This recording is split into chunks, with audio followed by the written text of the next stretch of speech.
Kami tidak butuh ormas dari luar. Kami tidak butuh pihak asing yang datang membawa agenda dan merusak tatanan hidup masyarakat di Bali. Viral ormas menjamur di Bali, pecalang sebut Bali tidak butuh ormas, Bali sudah punya pecalang. Fenomena munculnya organisasi masyarakat di Bali yang semakin banyak menjamur menjadi perhatian banyak pihak. Salah satunya pecalang di Bali yang menegaskan bahwa Bali tidak membutuhkan ormas luar karena Bali sudah memiliki pecalang. Hal ini diungkapkan oleh Manggala Madya Pasikian Pacalang MDA Kabupaten Klungkung, Yudi Pasek Kusuma. Yudi menilai bahwa kehadiran ormas-ormas dari luar Bali ini rentan memunculkan masalah dan gesekan baru di Bali. Misalnya gesekan-gesekan dengan ormas asli Bali atau dengan panyukerta desa adat dalam hal ini pecalang.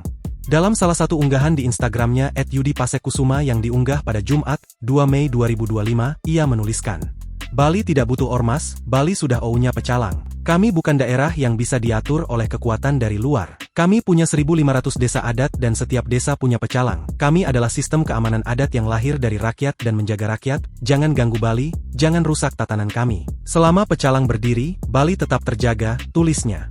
Yudi juga mengatakan bahwa kehadiran ormas-ormas dari luar Bali ini akan memunculkan perebutan-perebutan lahan yang seharusnya jadi milik warga Bali. Kehadiran ormas dari luar Bali itu dikhawatirkan memunculkan perebutan-perebutan lahan dan tentunya akan terjadi gesekan-gesekan sesama ormas yang akan jadi ancaman untuk keamanan di Bali, ungkap Yudi.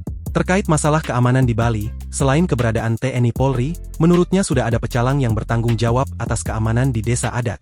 "Kami tahu siapa yang kami jaga dan apa yang kami lindungi, kami tidak digerakkan oleh politik, kami digerakkan oleh rasa tanggung jawab terhadap adat dan tanah kelahiran kami. Bali tidak butuh pengaruh luar untuk aman, Bali cukup dengan rakyatnya sendiri dan selama pecalang masih berdiri, Bali tetap terjaga," katanya.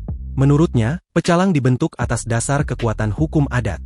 Lanjutnya, sudah saatnya Majelis Desa Adat menentukan sikap dalam bentuk penolakan terhadap kehadiran ormas asing dari luar Bali yang mengancam tatanan adat di Bali. Ada kearifan-kearifan lokal yang tidak akan dipahami oleh ormas asing dari luar Bali ini, ujar Yudi. Kami tidak butuh ormas dari luar. Kami tidak butuh pihak asing yang datang membawa agenda dan merusak tatanan hidup masyarakat di Bali. Download Tribun X sekarang. Menghadirkan lokal menjadi Indonesia.